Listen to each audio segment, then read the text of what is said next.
Subhanallah walhamdulillah wa la ilaha illallah.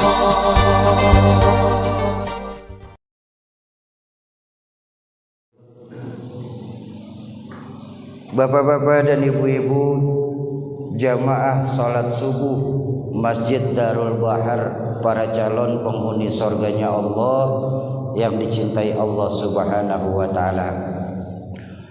Alhamdulillah, pada pagi hari ini kami bisa singgah dan silaturahmi di masjid yang mulia ini bersama Yayasan Kita Peduli Berbagi dalam rangka wakaf Al-Quran dengan moto satu rumah satu Al-Quran. Jadi sekarang ini Pak, jangankan kita diam, jalan pun kalau telat, kalau lambat akan disusul Pak. Banyak dari saudara-saudara kita yang di pedalaman-pedalaman itu ingin belajar Al-Quran, ingin membaca Al-Quran, tapi Al-Qurannya tidak lagi lengkap. Atas dasar itulah kami beserta Yayasan dari Kita Peduli Berbagi ini melakukan safari dakwah, berharap Bapak Ibu ini bisa mewakafkan Al-Quran di tempat kami. Gunanya kami akan salurkan buat yang lebih membutuhkan lagi. Bapak-bapak dan ibu-ibu jamaah ma'asyiral muslimin dan muslimat, para calon penghuni surganya Allah yang dicintai Allah Subhanahu wa taala. Sekarang ini banyak orang bisa memberi contoh, tapi sedikit orang yang mampu menjadi contoh. Memberi contoh mudah, tapi menjadi contoh jauh lebih susah. Itulah sebabnya kenapa Allah menyuruh kita di Aceh ini untuk mencontoh baginda Rasulullah Sallallahu Alaihi Wasallam. Beliau sosok yang komplit dan kompleks. Coba tengok baginda Nabi Pak, 13 tahun beliau berdakwah di kota Mekah awal-awal perjuangan hanya untuk menanamkan nilai-nilai keimanan, meninggikan kalimat tauhid la ilaha illallah Muhammadur. 13 tahun Pak beliau berdakwah, dicaci maki, dilempari kotoran onta, sahabat-sahabat pada dibantai. 13 tahun beliau berdakwah hanya untuk menanamkan pondasi dengan harapan di mana-mana kalau pondasi kuat insya Allah bangunan aman. Betul apa betul? Pondasi rapuh bangunan akan runtuh. Pondasi mencong bangunan pun akan miring. Bangunan bagaimana pondasi? Kita orang hidup ini bagaimana imannya? Imannya tidak akan terlihat, pasti layaknya sebuah pondasi. Tapi maaf Bapak Ibu sekalian, gejala dari keimanan itulah yang akan terlihat. Contoh. Ini mic ada strumnya nih. Ada ndak strumnya nih mic? Ada ndak? Kelihatan? Kok bisa tahu Pak? Ada suara. Strumnya ndak kelihatan memang, tapi gejala dari strum yang terlihat. Betul? Ini kipas angin di hadapan kita ada strumnya tuh. Muter. Ini lampu ada strumnya nih. Nyala. Kalau begitu anak-anak kita pun paham, di mana-mana kalau ada strum mic pasti bunyi. Kalau ada strum kipas angin mutar. Kalau ada strum lampu nyala. Kalau begitu memang ceritanya, kalau punya iman sujud yang benar, jangan nunggu akhir waktu. Kalau punya iman sedekah yang berani, jangan 2.000 dititip di Darul Bahar. 2.000 mau masuk surga. Surga mana 2000 Pak? Surga udah naik sekarang Pak. Tapi kan itu kalau jalurnya benar. Kalau jalurnya benar. Sekarang saya ajak berbanding terbalik. Strum ada, tapi mic nggak mau nyala Pak. Itu kata teknisi di belakang, oh Syauki, yang itu mic-nya koslet namanya. Benar gak? Apa namanya? Mohon maaf Pak, memang kalau di Lok Sumawi ini kalau lagi gabungan subuh pada lemes-lemes begini ya. Loh, kita lagi menikmati Allah kasih kita bisa hidup lagi dan melakukan sholat berjamaah Pak. Masa sih lagi sholat subuh pada lemes-lemes seperti ini? Pak, Pak, Bu, mau semangat?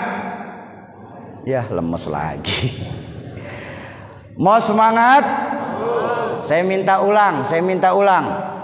Strum ada, tapi mic nggak mau nyala. Itu namanya masih kurang kompak, baru yang tengah doang yang Strum ada, kipas angin nggak mau muter, kipasnya Strum ada, lampu nggak mau nyala, lampunya Ngaku beriman tapi nggak mau sujud, itu namanya Nah kan, bukan saya yang ngomong loh. Ngaku beriman, rumah dekat masjid bagus, ndak mau menghidupkan sholat berjamaah di masjid, itu namanya Nah udah jelas nih Pak. Maaf yuk, di tempat kita ini Pak, yang koslet kita benerin dulu. Supaya apa? Supaya tempat kita nih jangan sampai kebakaran karena ada yang koslet. Setuju? Lalu apa yang bisa kita contoh dari baginda Nabi Syauki? Pertama dan paling utama, baginda Nabi mengajarkan kembali nilai-nilai keimanan kepada Allah Subhanahu wa ta'ala. Ayo kalau kita mau jujur Bapak Ibu sekalian, ini kan apalagi sekarang ini di musim pandemik ini Pak, kita ini Pak baru ingat lagi sama Allah di saat kita ini lagi punya masalah. Ketika kepala kita terbentur tembok, kita punya masalah, ya Allah, sholat datang ke masjid, sama ulama duduk bareng. Kenapa? Lagi punya masalah. Tapi begitu selesai saja lolos dari lubang jarum, jalan ke masjid lupa lagi. Kita baru ingat sama Allah di saat kita sudah punya masalah. Kita lupa, syahadat mengajarkan kepada kita tiada Tuhan selain Allah dan Nabi Muhammad utusan Allah. Pada hakikatnya kita nggak boleh dong nyembah kecuali hanya kepada Allah. Kita nggak boleh memohon pertolongan kecuali hanya kepada Allah. Dan kita pantang menggantungkan hidup kecuali hanya kepada Allah. Imannya mantap, tauhidnya hebat. Pantas ketika Imam Hasan Al-Basri ditanya oleh para sahabat, wahai Imam, ya apa sih yang menyebabkan doa-doa kita nih sampai sekarang belum didengar sama Allah? Atau kalaupun didengar datangnya itu agak-agak telat. Padahal kalau untuk sholat kami sholat, untuk sedekah ya sekecilnya 2000 kita titipin di masjid. Sama yatim pun walaupun di bulan Muharram kita ikut santunan yatim. Sama Al-Quran pun walaupun cuma surat Yasin kami baca setiap malam Jumat. Begitu banyak Imam perbuatan baik yang kami lakukan, tapi kenapa sampai sekarang ini doa kami belum didengar sama Allah? Bukankah Imam Allah sudah berjanji dalam Al-Quran, ud'uni astajib lakum, mintalah kepadaku niscaya aku kabulkan permohonanmu. Tapi kenapa sampai sekarang ini doa kami ini belum didengar sama Allah? Atau paling tidak doa kami ini selalu telat datangnya Imam. Beliau tersenyum, beliau berkata, Imam Hasan Al-Basri berkata, Saudara-saudara sekalian, iya Imam, apakah kita tahu yang menyebabkan doa kita sampai sekarang belum didengar sama Allah padahal kita sholat? Sampai sekarang permintaan kita belum dijawab sama Allah padahal kita sedekah? Permohonan kita sampai sekarang belum dikabul sama Allah padahal kita santuni anak-anak yatim? Tapi tahukah kita kenapa sampai sekarang doa kita itu rada telat dibalasnya sama Allah? Tidak tahu Imam, makanya saya tanya. Yang menyebabkan doa kita sampai sekarang belum didengar sama Allah itu dikarenakan hati kita ini mati, kata beliau. Dari hati yang mati, bagaimana strum doa itu bisa sampai ke hadirat Allah Azza wa Jalla? Apa Imam yang menyebabkan hati kita mati? Dalam konteks ini yang saya mau sampaikan adalah araftumullaha walam tu'tuhu haqqahu. Ternyata Pak, kita di sini Pak terlalu kenal sama Allah. Tapi haknya Allah untuk disembah. Kewajiban kita sebagai makhluk untuk menyembah kadang-kadang tidak pernah kita laksanakan. Itu yang menyebabkan hati kita mati. Ayo kita berpikir sebentar saja, kita berpikir. Saya yakin 1000% sebagai orang tua Pak, kita di sini bukan hanya kenal kok sama Allah. Yakin 1000%, bukan hanya kenal. Tapi bukankah kita mengajarkan juga kepada anak cucu kita?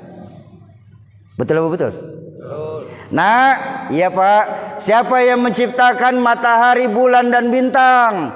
Allah.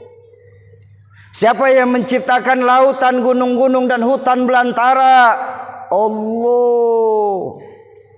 Siapa yang menciptakan manusia, malaikat dan hewan? Allah. Salat apa enggak?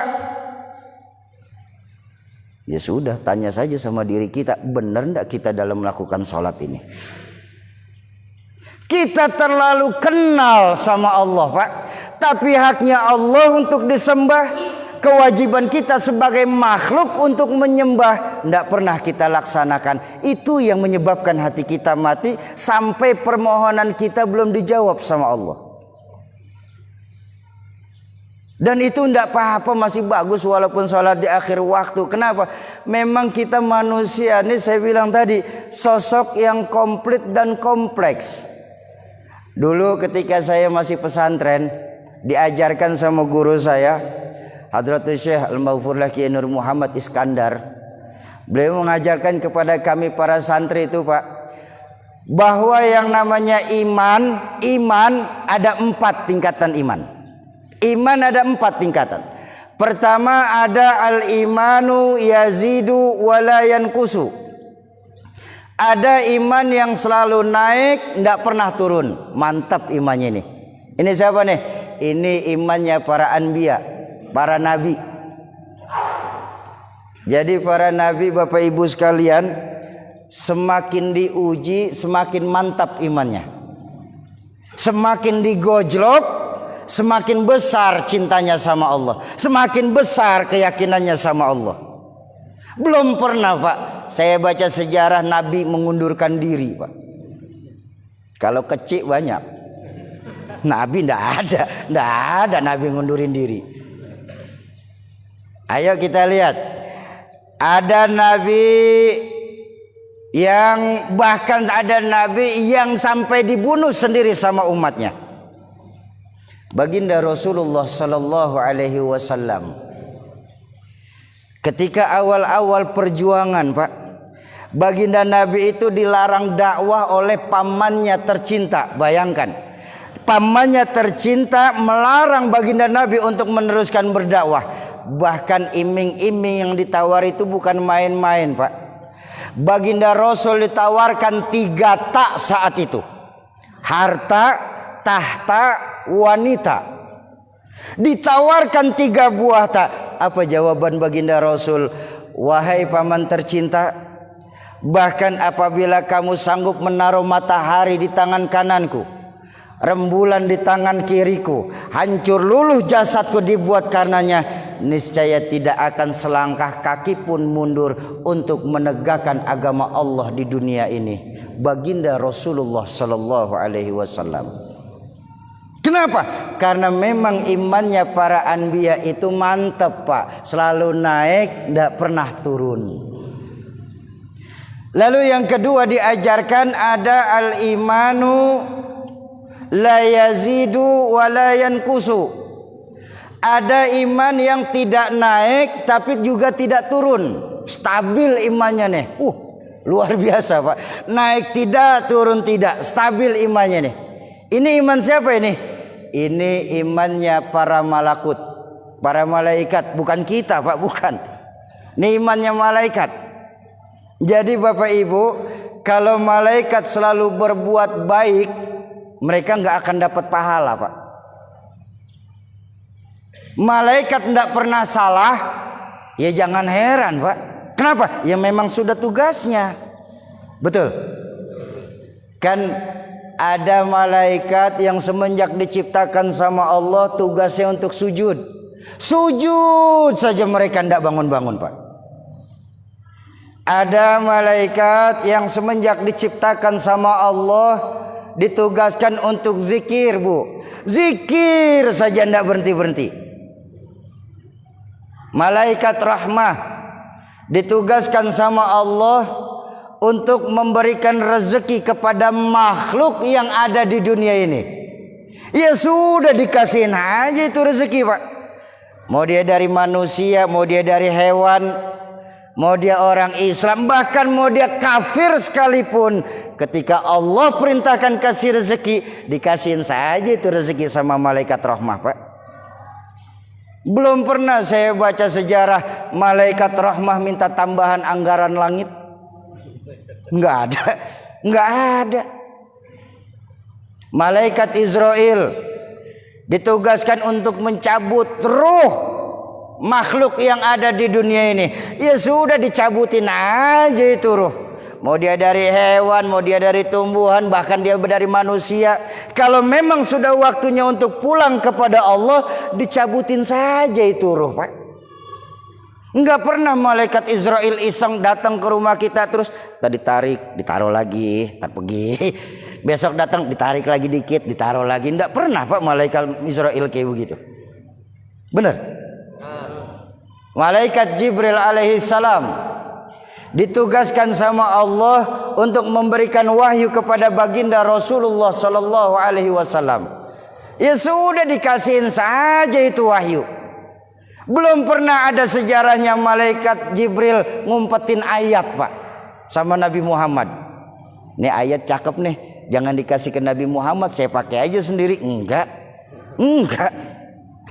Kok bisa, Sauki? Imannya malaikat stabil. Nah, ini masalahnya. Malaikat imannya bisa stabil, Pak, karena malaikat hanya diberikan akal tapi tidak dikasih nafsu. Jadi kalau malaikat selalu berbuat salah, selalu berbuat baik, mereka nggak dapat pahala. Malaikat tidak pernah salah, jangan heran. Tuh, yang kedua. Yang ketiga ada al-imanu ya la yazidu wa yankusu. Ada iman yang tidak pernah naik, bahkan cenderung selalu turun. Ini iman siapa ini? Ini imannya para hayawan, para hewan. Jadi Bapak Ibu yang saya hormati, kalau hewan berbuat salah, tidak perlulah kita marah-marahin, Pak. Benar saya ini bicara ini, Pak. Kita pulang kerja capek, ngos-ngosan, perut lapar. Nyampe dapur ngelihat ayam tinggal satu-satunya, Pak. Kita ambil nasi dari magic jar, balik ke meja dapur, ayam digondol sama kucing. Jangan pakai dimarah-marahin tuh kucing, Pak. Kenapa? Kucing. Kambing kalau lagi datang laparnya, ndak perlu nyari ketua DKM kita terus bertanya, "Ustaz, ini rumput halal apa haram ya?" Ndak perlu. Kenapa? Ya kambing. Kau bisa kambing cenderung melakukan perbuatan salah, Sauki. Imannya selalu turun hewan itu. Karena hewan, Pak, hanya diberikan nafsu tapi tidak dikasih akal. Jadi kalau hewan selalu berbuat salah, tidak perlulah kita marah-marahin. Ya Bu ya. Bu. Jadi kalau hewan selalu berbuat salah, tidak perlu kita marah-marahin. Setuju? Itu yang ketiga. Yang keempat terakhir diajarkan sama guru saya apa? Ada al-imanu yazidu wa yankusu. Ada iman yang kadang naik, kadang turun. Ini iman siapa ini Pak? Ini iman kebanyakan orang Lok Sumawe. Kebanyakan kita nih Pak imannya Pak. Ayo jujur. Ini mohon maaf Bapak Ibu, mohon maaf. Iman kita ini Pak masih tergantung dengan siapa kita berteman.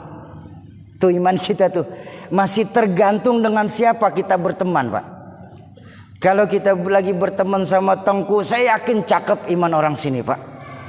Peci ndak copot-copot, sarung ndak ganti-ganti, sholat, hadir bareng sama Tengku. Kenapa? Lagi deket sama Tengku. Tapi begitu keluar aja, ada temennya lagi pada main judi togel, ikut aja nongkrong. Tuh kita tuh Pak. Iman kita masih tergantung iman dengan siapa kita berteman. Tapi kalau kata orang tua saya bilang tadi, wajar iman kita nih manusia naik turun Pak. Kenapa? Karena manusia nih diberikan akal tapi juga dikasih nafsu. Selain dikasih akal, Allah kasih kita manusia nafsu. Makanya setiap saat tuh Pak dalam diri kita pasti setiap saat bertengkar.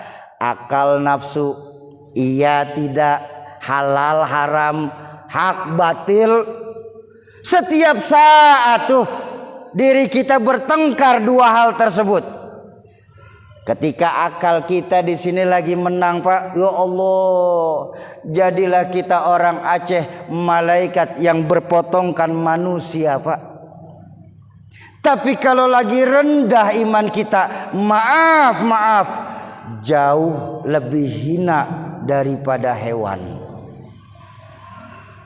Loh kok begitu Sauki? Kita kalau lagi rendahnya iman itu lebih hina dari hewan. Nih saya kasih tahu Pak. Maaf sebelumnya maaf. Sebuas-buasnya sapi Pak. Sapi kita buas, tapi sebuas-buasnya seekor sapi makanannya tetap rumput Pak. Betul? Kalau kita manusia sudah buas, jangan cuma rumput, bansos ditelan Pak. Manusia kalau sudah buas. Makanya tahun 2009-2010 ketika orang tua saya terakhir itu di Melabuh, beliau pernah bilang begini, bahwa saya yakin Bapak Ibu juga masih ingat lewat rekaman beliau. Karena iman kita naik turun, kata orang tua saya almarhumlah, maka beliau mengategorikan muslim di Aceh ini ada 3 jenis muslim. Muslim ada 3 kata beliau. Ada muslim beneran, ada muslim musiman, ada muslim musingin. Ada 3 jenis muslim. Muslim beneran, muslim musiman, muslim musingin. Muslim musingin itu muslim yang bikin pusing Pak. Bedanya di mana Sauki? Sangat beda Pak. Muslim beneran, nih yang insya Allah kita hadir di masjid tercinta ini nih. Saya yakin semua yang hadir muslim beneran ini, amin. Kalau muslim musiman bagaimana Sauki? Ya lihat musimnya Pak.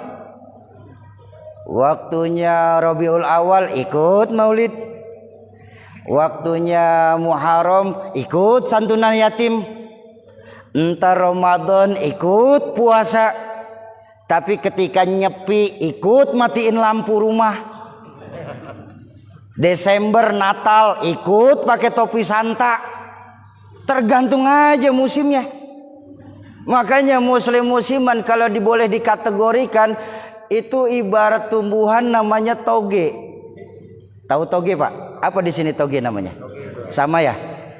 Toge itu Pak tumbuhan yang dimana saja mau ikut campur urusan Pak. Bener-bener di ketoprak ada, di mie Aceh ikut, di bakso nyemplung, sampai di gorengan pun nongol toge itu Pak. Makanya yang namanya toge Bapak lihat nggak ada yang lurus Pak, bengkok semua doge. Bener kan? Apa maksud saya? Nah, jangan sampai kita muslim di sini Pak mentalnya seperti toge. Bagaimana muslim mental toge Sauki? Coba tengok sekarang ini. Dengan dalih pluralisme, akhirnya kita sering terjebak pada pluralisme yang dangkal Pak. Membenarkan semua agama. Tuh pluralisme dangkal tuh. Sauki, semua agama itu baik Sauki. Semua agama itu benar Sauki. Jadi tidak perlu kita fanatik terhadap satu agama. Ini bahaya Pak. Ini bahaya. Kok bisa bahaya Sauki? Kalau dibilang semua agama mengajarkan kebaikan, saya setuju Pak. Tapi kalau Bapak bilang semua agama benar, nanti dulu Pak. Semua agama benar, koma, jangan titik. Semua agama benar, koma, bagi pemeluknya masing-masing, baru titik. Kenapa? Saya khawatir Pak, akhir-akhir ini sudah ada Pak Islam yang ke Kristen-Kristenan, Kristen yang ke Buddha-Buddhaan, Buddha yang ke Hindu-Hinduan. Dengan dalih toleransi terjebak pada gerakan yang intoleran. Toleransi itu bukan baca sholawat badar di dalam gereja Pak. Toleransi itu bukan baca Al-Quran di dalam gereja Bu. Kalau memang itulah kita bisa sebut toleransi, jangan salahkan agama-agama lain. Ketika malam Idul Fitri dan Idul Adha, mereka masuk ke masjid kita sendiri, lalu mereka menggunakan speaker sambil teriak haleluya. Apa mau itu yang kita sebut toleransi?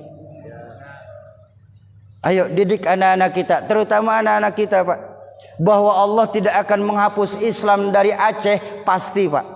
Dari dunia ini pasti. Allah tidak akan menghilangkan Islam dari dunia, pasti Pak.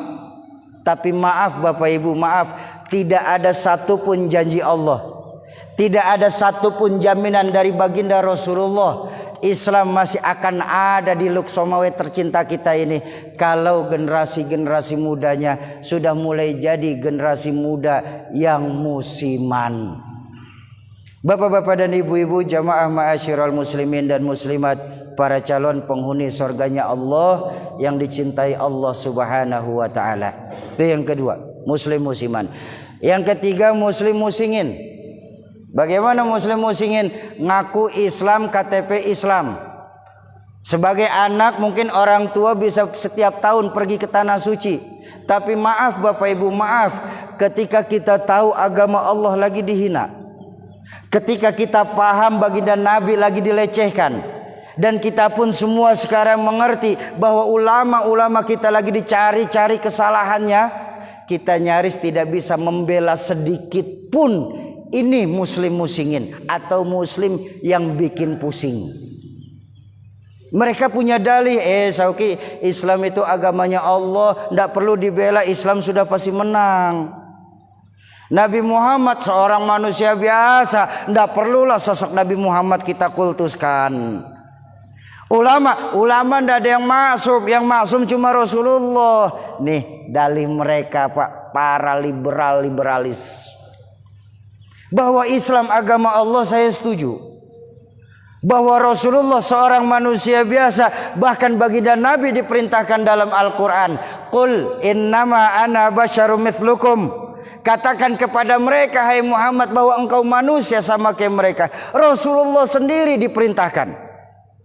Ulama nggak ada yang maksum. Iya, yang maksum memang Rasulullah. Tapi kan kita ngaji ada sebuah hadis baginda Nabi, al ulama warathatul anbiya. Ulama itu pewarisnya para nabi. Jadi ketika Rasulullah tidak ada di tengah-tengah kita, maka guru-guru kita inilah pengganti Rasulullah. Bukankah sebuah makalah mengajarkan laula murabbi ma araftu rabbi? Kalau saja tidak karena guru-guru kita ini, maka niscaya di Lok Sumawe ini tidak akan kenal siapa Tuhan kita sesungguhnya. Pertanyaan saya, di mana keimanan kita yang ketika nanti Pak di yaumil mahsyar Masing-masing kita ini akan dimintakan pertanggungjawabannya di hadapan Allah Qadi Rabbul Jalil, yang saat itu sudah tertera seperti yang termaktub dalam surah Yasin.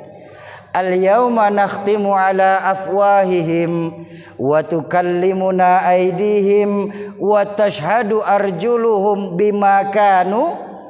Hari itu mulut terkunci, tangan berbicara, kaki bersaksi atas apa-apa yang sudah kita lakukan di permukaan bumi Allah ini. Di mana keimanan kita sesungguhnya ketika nanti Allah akan memintakan pertanggungjawabannya di hadapan Allah Qadi Rabbul Jalil.